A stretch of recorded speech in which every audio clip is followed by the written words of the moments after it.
3개월 전의 일입니다. 서울 종로구에 있는 작은 내과에서 정기 진료를 하던 날이었습니다. 그날 김영자 할머니가 진료실 문을 열고 들어오셨습니다.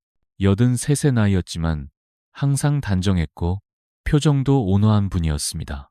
늘 그렇듯이 체중계에 올라가시게 했습니다. 숫자가 멈춘 순간 저는 잠시 말을 잃었습니다. 지난 진료 때 50kg이었던 체중이 45kg으로 줄어 있었습니다. 불과 3개월 만에 5kg이 빠진 것이었습니다. 저는 조심스럽게 물었습니다. 할머니, 요즘 식사는 잘하고 계신가요? 김영자 할머니는 잠시 생각하다가 이렇게 대답하셨습니다. 내 먹기는 먹어요. 그런데 이상하게 입맛이 없어요. 예전처럼 먹고 싶은 마음이 안 생겨요. 그 말을 듣는 순간 저는 직감적으로 알 수 있었습니다. 이분의 몸이 이미 중요한 신호를 보내고 있다는 것을 말입니다. 우리는 종종 이런 말을 듣습니다. 어제까지 멀쩡했는데 갑자기 돌아가셨다. 하지만 수십 년 동안 노년의 환자들을 지켜보며 한 가지 분명히 깨달은 사실이 있습니다. 죽음은 갑자기 오지 않습니다. 우리 몸은 보통 1년 전부터 아주 조용히 변화하기 시작합니다. 다만 그 신호가 병원 검사 수치에는 잘 나타나지 않을 뿐입니다. 가까이에서 지켜보는 가족이나 본인만이 느낄 수 있는 변화들입니다. 오늘 이 이야기를 통해 저는 그 신호들을 하나씩 차분히 말씀드리려고 합니다. 이 신호들은 두려워해야 할 경고가 아닙니다. 오히려 남은 시간을 준비하고 정리할 수 있도록 몸이 보내는 마지막 배려에 가깝습니다. 이 신호를 미리 알면 당황하지 않아도 됩니다. 그리고 후회 대신 평온함으로 시간을 보낼 수 있습니다. 첫 번째 신호는 바로 식욕 감소와 체중 변화입니다. 김영자 할머니처럼 특별히 아픈 곳이 없는데도 갑자기 체중이 줄고 음식이 맛없게 느껴진다면 단순한 노화 현상으로만 넘겨서는 안 됩니다. 이는 몸 안에서 큰 변화가 시작되었다는 조용한 신호일 수 있습니다. 이 시기에 몸은 더 이상 예전처럼 에너지를 만들지 않습니다. 그래서 자연스럽게 먹는 양이 줄고 체중도 빠지게 됩니다. 중요한 것은 이때 억지로 먹이려 하지 않는 것입니다. 먹는 양보다 더 중요한 것은 마음의 안정입니다. 한 숟가락이라도 편안한 마음으로 먹을 수 있도록 옆에서 함께 있어주는 것, 그것이 이 시기에 가장 필요한 배려입니다. 식욕이 줄고 체중이 변하는 첫 번째 신호가 나타난 뒤 많은 분들에게서 거의 동시에 나타나는 변화가 있습니다. 그것은 바로 이유 없이 깊어지는 피로감입니다. 충분히 쉬어도 개운하지 않고 잠을 많이 자도 몸이 가볍지 않은 상태입니다. 이 피로는 하루 이틀의 문제가 아니라 서서히 쌓여 어느 순간 일상의 리듬을 바꾸어 놓습니다. 대전에 사는 박영수 할아버지의 이야기를 해보겠습니다. 78의 나이로 아내를 먼저 보내고 혼자 단독주택에서 지내고 계셨습니다. 예전에는 새벽 6시면 자연스럽게 눈을 떠 근처 공원으로 나가 가볍게 몸을 풀곤 했습니다. 그 습관을 20년 넘게 이어온 분이었습니다. 그런데 반년 전부터 상황이 달라졌습니다. 눈은 같은 시간에 떠지지만 몸이 말을 듣지 않았습니다. 이불 속에서 다시 누웠다가 정신을 차리면 오전 10시가 훌쩍 지나 있었습니다. 겨우 몸을 일으켜 부엌으로 가지만 다리가 무겁고 숨이 찹니다. 가까운 편의점까지 가는 짧은 거리조차 멀게 느껴집니다. 집으로 돌아오면 전기장판 앞에 앉아 텔레비전을 켜지만 내용은 기억나지 않습니다. 어느새 고개가 떨궈지고 깊지 않은 잠에 빠집니다. 깨어나면 오후입니다. 많이 잤는데도 여전히 피곤합니다. 밤이 되어도 숙면은 어렵고 자주 깨 화장실을 오가게 됩니다. 이런 변화에는 분명한 이유가 있습니다. 나이가 들면서 혈관은 점점 탄력을 잃고 혈액의 흐름은 느려집니다. 그 결과 뇌와 근육에 전달되는 산소와 영양이 줄어듭니다. 몸은 필요한 에너지를 충분히 얻지 못해 항상 무거운 상태가 됩니다. 동시에 수면을 조절하는 호르몬의 균형도 흐트러져 낮에는 졸리고 밤에는 깊이 잠들기 어려워집니다. 이 시기에 가장 중요한 것은 억지로 예전의 생활로 되돌리려 하지 않는 것입니다. 더 움직이면 나아질 거라는 말은 오히려 부담이 됩니다. 몸이 쉬고 싶어 한다면 그대로 쉬게 해주어야 합니다. 박영수 할아버지의 아들은 이제 일주일에 한 번 찾아와 조용히 곁에 앉아 함께 시간을 보냅니다. 말을 많이 하지 않아도 괜찮습니다. 그저 같은 공간에 있는 것만으로도 큰 위로가 됩니다. 깊어지는 피로는 나약함이 아니라 몸이 보내는 또 하나의 신호이기 때문입니다. 이처럼 몸이 자꾸 쉬고 싶어 하고 피로감이 깊어지는 시기가 지나면 마음에도 조금씩 변화가 찾아옵니다. 그것은 과거의 기억으로 자연스럽게 향하게 되는 것입니다. 삶의 마지막 단계에 들어선 많은 분들이 어릴 적 이야기, 젊은 시절의 순간, 잊고 지냈던 가족의 얼굴을 떠올리게 됩니다. 이는 단순한 추억이 아니라 마음속 정리를 위한 깊은 여정입니다. 부산 해운대에 사는 이순자 할머니는 76의 나이로 혼자 아파트에 살고 계셨습니다. 젊었을 때부터 성당에 다니며 지역 경로당 활동도 열심히 하셨던 분입니다. 하지만 몇 달 전부터 바깥 활동을 서서히 줄이기 시작했습니다. 어느 날 딸이 집에 방문했을 때 할머니는 커다란 이불장에서 오래된 앨범을 꺼내어 거실에 펼쳐놓고 계셨습니다. 50년 전 결혼식 사진, 가족여행 사진, 손글씨 편지들까지 하나하나 꺼내어 보고 계셨습니다. 딸이 물었습니다. 엄마, 뭐 하고 계세요? 할머니는 조용히 대답하셨습니다. 그냥 조금 정리하려고. 내 이모한테 줄 건 이쪽, 너한테 줄 건 이쪽이야. 그 말은 단순한 정리가 아니었습니다. 삶을 되돌아보고 의미를 되새기며 스스로 마무리를 준비하고 계셨던 겁니다. 사실 이런 변화는 뇌의 구조와도 관련이 깊습니다. 나이가 들면 새로운 정보를 받아들이는 능력은 줄어들지만 오래된 기억을 담당하는 뇌 영역은 오히려 활발해집니다. 어제 점심은 기억나지 않지만 예전 가족과 함께한 시간은 선명하게 떠오릅니다. 특히 삶의 마지막 시기로 접어들면 뇌는 앞으로 나아가기보다 뒤를 돌아보며 자신이 걸어온 길을 확인하려 합니다. 이런 기억과 정리는 마음을 안정시키고 마지막 순간을 받아들일 준비를 돕습니다. 따라서 가족이 할 수 있는 가장 큰 역할은 그 이야기를 들어주는 것입니다. 같은 이야기를 반복해도 처음 듣는 듯한 마음으로 함께 해주세요. 그 시간들이 훗날 소중한 추억으로 남게 됩니다. 과거를 떠올리고 삶을 정리하려는 마음은 또 다른 변화로 이어집니다. 바로 사람들과의 만남을 자연스럽게 줄이게 되는 것입니다. 이전에는 경로당 모임이나 교회 예배에 성실히 참석하던 분들도 어느 순간부터 외출을 꺼리게 됩니다. 이는 단순히 귀찮아서가 아니라 몸과 마음이 조용한 시간을 원하기 때문입니다.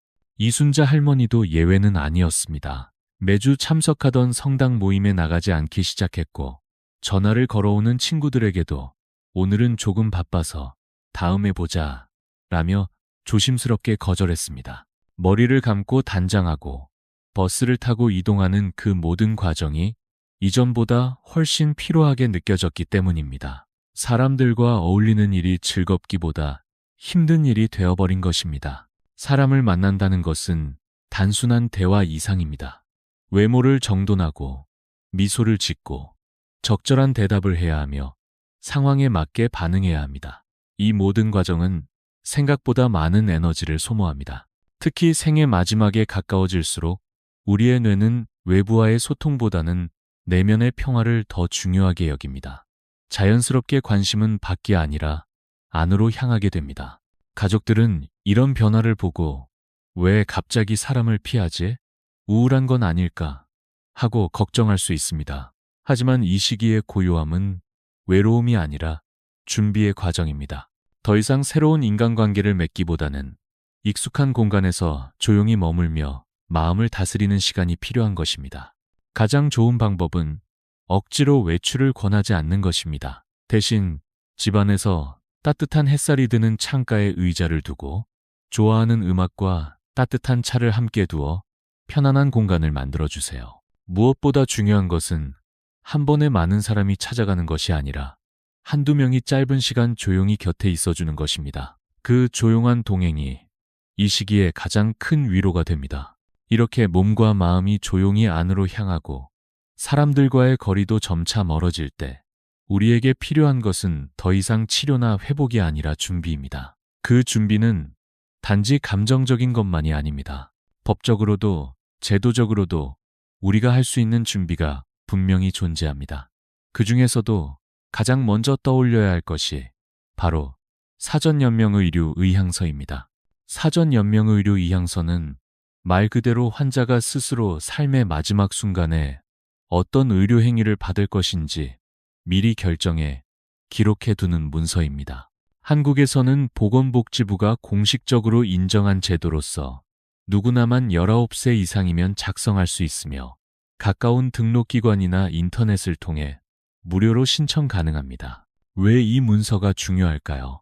많은 가족들이 임종이 가까워졌을 때 가장 고통스러워하는 것은 치료를 계속할지 중단할지 결정해야 하는 상황입니다. 심폐소생술을 할지, 인공호흡기를 사용할지, 연명치료를 계속할지, 이 결정은 가족에게 큰 죄책감을 남기기도 합니다. 하지만 환자 본인이 미리 의향을 남겨놓으면 가족은 그 뜻에 따라 선택할 수 있고 마음의 짐도 훨씬 덜어집니다. 김영자 할머니의 딸도 이 문서를 함께 작성했습니다. 할머니가 여전히 의사소통이 가능할 때 차분히 이야기했고 어머니의 뜻을 정확히 확인할 수 있었습니다. 그 덕분에 마지막 순간 딸은 혼란 없이 어머니의 뜻을 따를 수 있었고 나중에 후회나 미안함 없이 그 시간을 받아들일 수 있었습니다.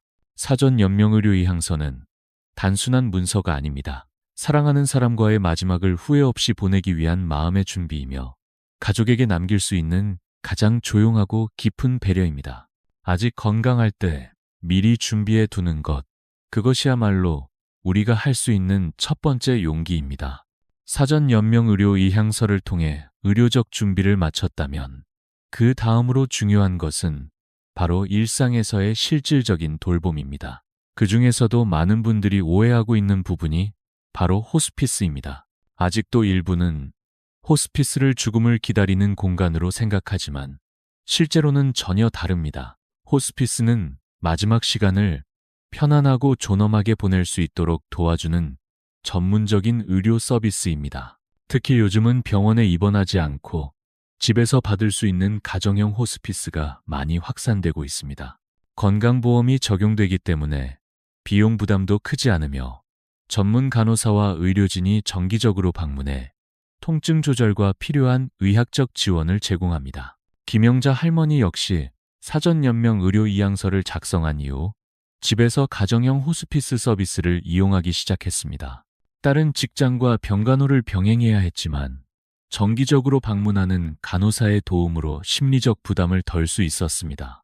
여기서 잊지 말아야 할 것은 환자만큼이나 돌보는 가족의 건강과 감정도 중요하다는 점입니다. 많은 가족들이 내가 아니면 안 된다는 마음으로 모든 것을 혼자 감당하려고 합니다. 그러나 그러한 책임감이 오히려 돌보는 사람을 먼저 지치게 만들 수 있습니다. 실제로 노인을 간병하는 가족 중 상당수가 수면장애나 우울감을 겪고 있다는 연구도 있습니다.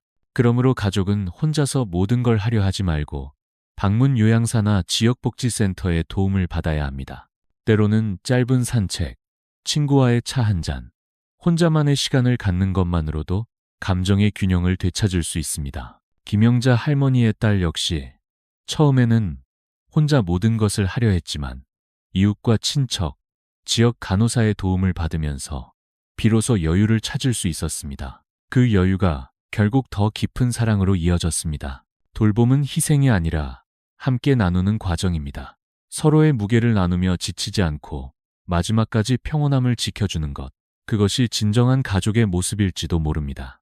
이처럼 의료적 준비와 일상 돌봄의 균형이 이루어졌을 때 비로소 우리는 마지막 시간을 후회 없이 보낼 수 있습니다. 김영자 할머니와 그 딸의 이야기는 그 점을 분명히 보여줍니다. 딸은 어머니의 변화를 조용히 관찰했고 억지로 고치려 하지 않았습니다. 오히려 그 변화 하나하나에 귀를 기울이며 함께 준비했습니다. 어느 날 할머니는 딸의 손을 잡고 조용히 말했습니다. 나 이제 많이 편안하다. 하루하루가 참 고맙고 좋구나. 그 말은 짧았지만 딸에게는 평생 기억에 남을 깊은 순간이 되었습니다. 딸은 매일 일정한 시간에 집에 들러 함께 사진을 보며 추억을 나누었고 특별한 치료 대신 따뜻한 차 한 잔과 음악을 곁에 두었습니다. 어머니가 잠들어 있을 때는 조용히 곁에 앉아 책을 읽으며 기다렸습니다. 그리고 8달 뒤, 김영자 할머니는 평화롭게 눈을 감았습니다. 마지막 순간, 딸의 손을 꼭 잡은 채로 어떤 고통도 없이 조용히 떠나셨습니다. 장례가 끝난 후 딸은 제게 이렇게 말했습니다. 저는 후회가 없어요. 할 수 있는 건 다 했고, 엄마도 정말 행복해 하셨어요. 정말 평안한 마지막이었어요.